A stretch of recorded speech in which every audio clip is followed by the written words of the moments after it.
Bonsoir, bienvenue dans ce journal. Tout de suite, le sommaire. Atlantique FM a 24 ans ce jour, la deuxième chaîne de radio de l'Office de radiodiffusion et télévision du Bénin, ORTB.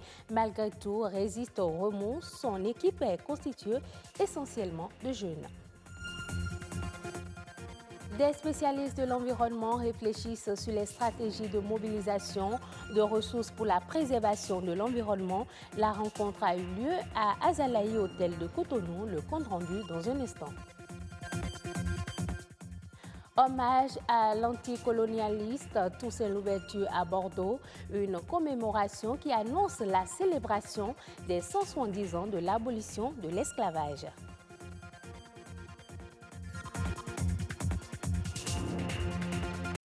Créé le 9 mai 1994, Atlantique FM a 24 ans aujourd'hui. 24 années qui n'ont pas été sans remous. Mais la deuxième chaîne de radio de service public résiste. Son atout, une équipe de jeunes solidaires dans le travail. On fait un tour dans les locaux de la jeune radio, sœur de la radio nationale. Auréole Ayeyon, Rodrigue Babagbeto, nous y emmène. On lui annonce que mardi, elle sera reçue dans couleur locale. C'est d'ici que part toute la dose de bonne humeur, transmise sur la 92.2 tous les matins. Nous faisons ainsi une incursion sur une des émissions quotidiennes de Atlantique FM, la matinale.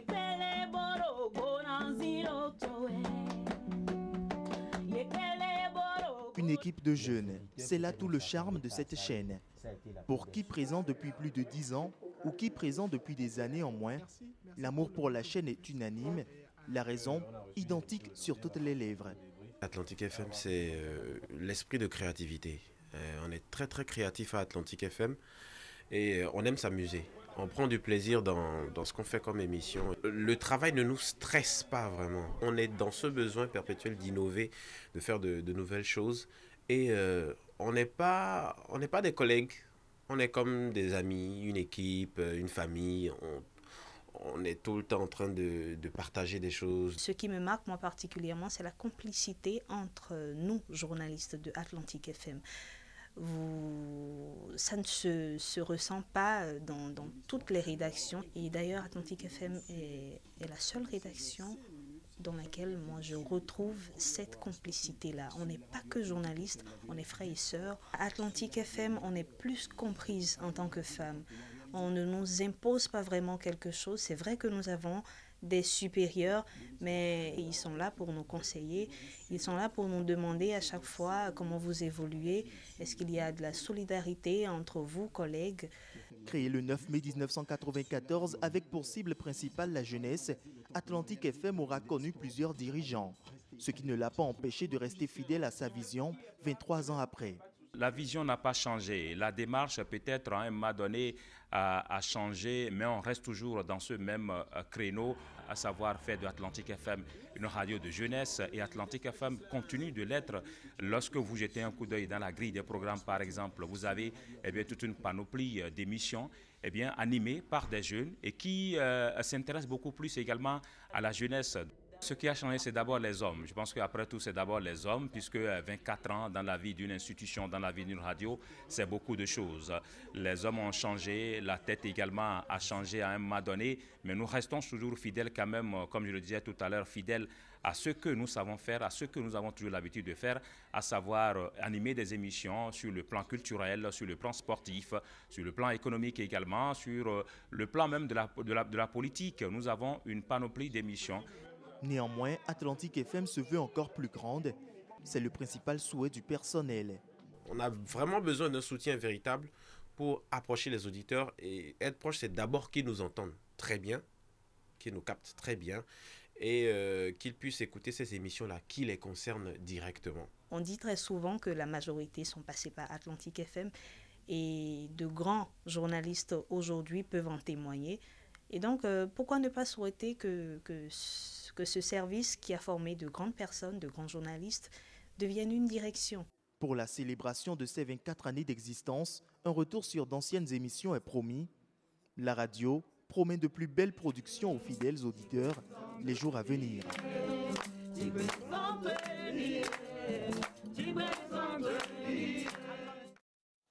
Mobiliser des ressources pour une reconstitution du 7e cycle du Fonds pour l'environnement mondial. Un dialogue national de 2 jours se tient à cet effet. Les travaux se déroulent à Cotonou et vont se pencher sur les nouvelles orientations du fonds. Reportage Francis Faton, Amandine Aniamousso. Profiter des opportunités du 7e cycle du Fonds pour l'environnement mondial. C'est l'objectif de cet atelier sur le dialogue national sur la reconstitution de ce fonds. Acteurs de la société civile, experts et autorités à divers niveaux vont échanger pour améliorer la mobilisation des ressources financières du Fonds pour l'environnement mondial.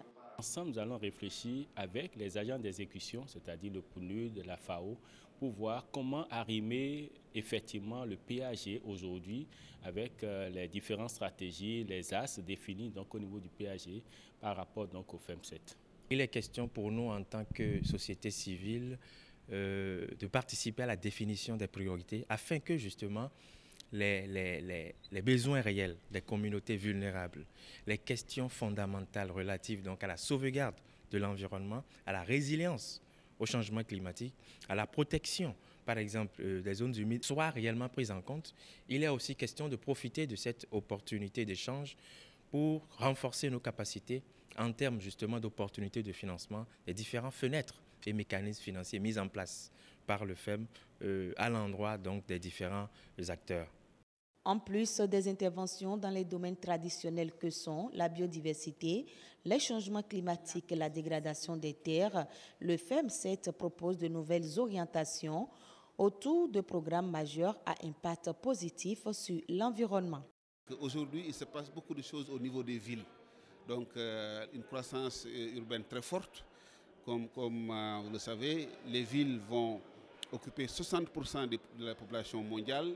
Tous les problèmes environnementaux se concentrent au niveau des villes, avec les questions des transports, la question du logement, des bâtiments, la question de la pollution, etc. Et tout ça donc, contribue à la dégradation de l'environnement global. Notre également programme à impact, c'est l'agriculture, l'alimentation et l'usage des terres. Troisième programme à impact consiste à la gestion durable des forêts.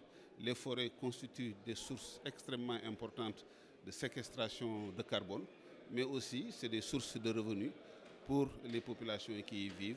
Il s'agira donc de travailler à optimiser la programmation des ressources du Bénin. Les attentions seront focalisées sur les projets prioritaires pour le 7e cycle du Fonds pour l'environnement mondial.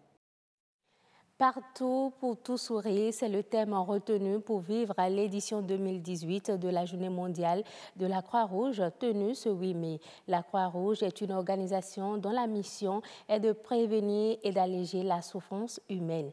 Quelles sont donc les actions que mène la Croix-Rouge et comment fonctionne-t-elle? Les explications avec le secrétaire général de la Croix-Rouge Bénin. Il est au micro de Auréole Ayeyon et Léonida Onzo. La Croix-Rouge a des actions diverses et contextualisées. Je parlerai rapidement de la Croix-Rouge béninoise qui mène des actions de préparation et d'intervention en cas d'urgence. Et les urgences auxquelles nous faisons face souvent au Bénin, c'est les inondations, les afflux massifs de population et les incendies dans certaines communautés et les accidents dans la vie courante. Voilà un peu ce qui arrive comme catastrophe et la Croix-Rouge essaie de répondre. Mais il ne faut pas attendre que cela arrive. Il y a également la préparation des communautés à être résilientes. Et on développe à travers les comités locaux, on a 77, dans les 77 communes. Aujourd'hui, nous avons 77 comités locaux qui développent les activités telles que j'ai dit, la préparation en prévision des catastrophes, le développement communautaire, la résilience, le risque de changement climatique, etc.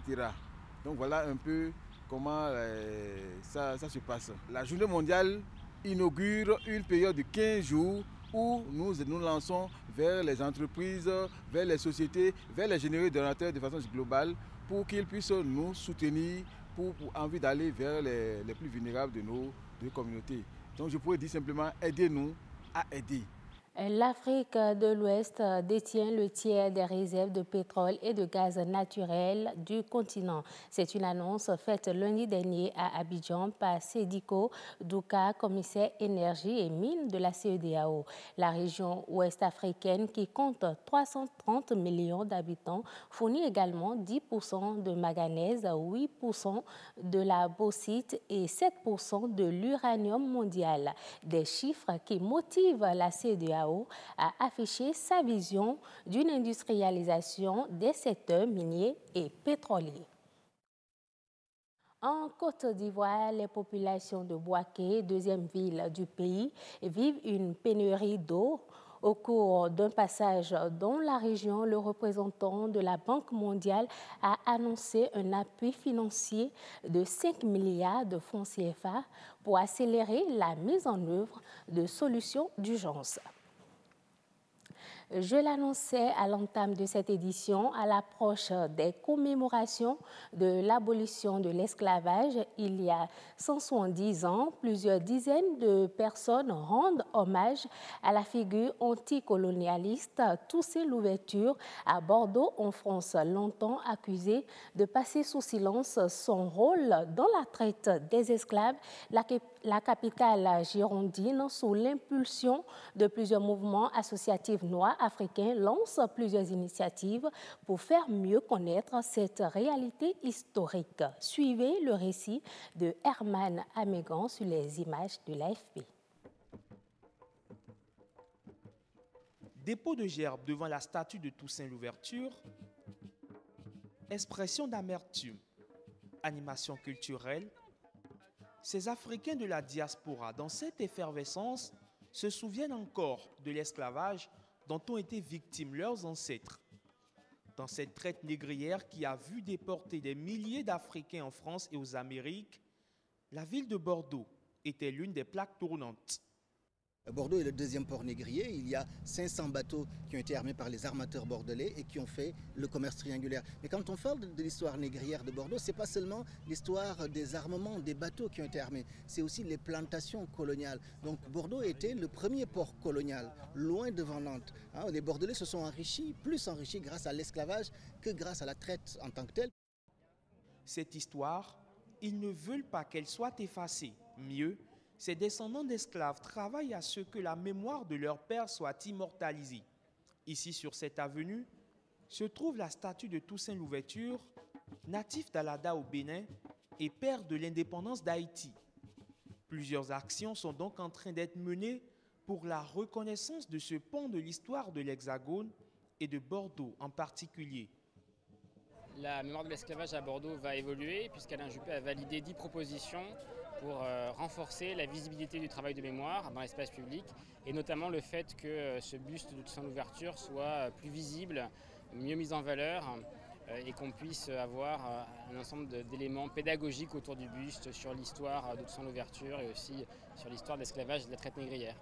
C'est une avancée fondamentale, c'est une victoire du combat associatif. Il y a également toutes ces propositions autour de la pédagogie, puisque l'intérêt de cette histoire de l'esclavage, ce n'est pas de ressasser la douleur, la souffrance, c'est de voir les créativités, les inventions, comment cette histoire a totalement transformé nos vies. Et c'est dans la transmission que ça se fait.